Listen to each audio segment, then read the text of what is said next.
হরে কৃষ্ণ। শ্রীমদ্ ভগবদ গীতা যথাযথ প্রথম অধ্যায় 42 নম্বর শ্লোক।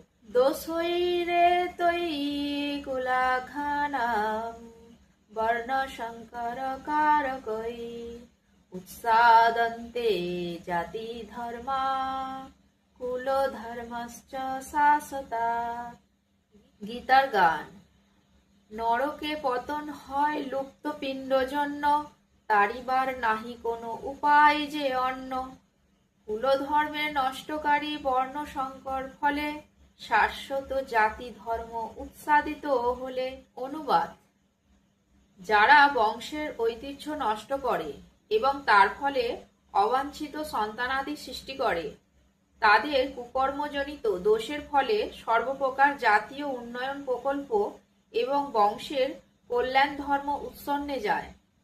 তাৎপর্য: সনাতন ধর্ম বা বর্ণাশ্রম ধর্মের মাধ্যমে সমাজ ব্যবস্থায় যে চারটি বর্ণের উদ্ভব হয়েছে, তার মূল উদ্দেশ্য হচ্ছে মানুষ যাতে তাদের জীবনের চরম লক্ষ্য মুক্তি লাভে সক্ষম হয়।